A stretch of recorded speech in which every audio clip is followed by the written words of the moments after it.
ইলিশ শুধু মাছ নয়, এর সাথে জড়িয়ে আছে বাঙালির আবেগ আর ভালোবাসা। যদিও সেই ভালোবাসায় বাঁধ সেধেছে চড়া দাম। বাঙালির ইলিশ যেন এখন অধরা স্বপ্ন। একসময় যারা মাসে অন্তত একবার হলেও ইলিশের স্বাদ নিতেন, তাদের খাদ্য তালিকায় এখন জায়গা করে নিয়েছে অন্য মাছ। অতিথি আপ্যায়ন নয়তো বিশেষ উপলক্ষ এলেই বাধ্য হয়ে ইলিশ কেনেন ক্রেতারা। 1000 টাকা আমাদের দ্বারা খাওয়া সম্ভব নয়। আমরা এখন লইট্টা বাঁধ নিচ্ছি। ইলিশ নাই তো এখানে, ইলিশ তো আমরা খাইতে পারতেছি না। আমি মিডিল ইস্টে থাকি, এরপরেও আমি খাইতে পারি না। 1 কেজির চেয়ে একটু বেশি হবে, আর 1 কেজিরটা 2400।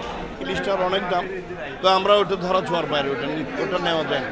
সাধারণ মানুষের ক্রয় ক্ষমতার বাইরে, দামটা কমা উচিত, কমলে সাধারণ মানুষ নিতে পারবে মাছটা।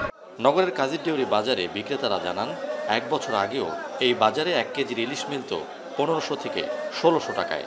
এখন সেই একই মাছের দাম 2200 টাকা বা তারও বেশি। আধা কেজির মাছও 1000 টাকার নিচে পাওয়া প্রায় অসম্ভব। 1 কেজি 800 গ্রাম সাইজের যেগুলো, এগুলো হচ্ছে 2500 টাকা কেজি। আর আপনি 2.5 কেজি হলো, 2 কেজি 700 গ্রাম হলো, এগুলো 3000 বিক্রি করি। আমার 250 টাকা কিনা, আমি 3000 টাকা বিক্রি করি, 2900 টাকা বিক্রি করি।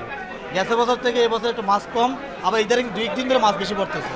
1 কেজি 400 গ্রাম 300 গ্রাম কিনে আনতাম 1900, বেচতাম 2200-2300। কিন্তু এই টাইমে, এই একই টাইমে এখন আমরা 2600 করে ইলিশ কিনতে আনছি। 1 কেজি 300-400, আর 1 কেজি 50 গ্রাম 40 গ্রাম কিনে আনতেছি আমরা 1800-1900 টাকা। অনেক বেশ কমে গেছে। মাছ যখন বন্ধ দেওয়ার দরকার তখন বন্ধ হচ্ছে না সাগরের মাছ।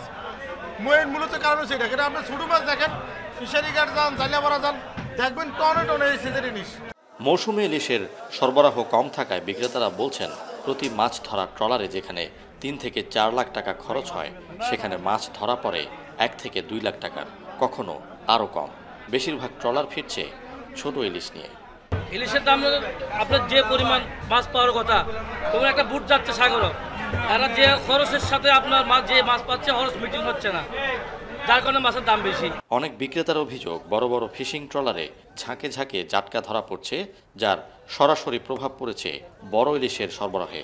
মাছ ধরার নিষেধাজ্ঞার সময়ে পরিবর্তন আনার দাবি জানাচ্ছেন অনেকে। ফয়সাল করিম, এখন চট্টগ্রাম।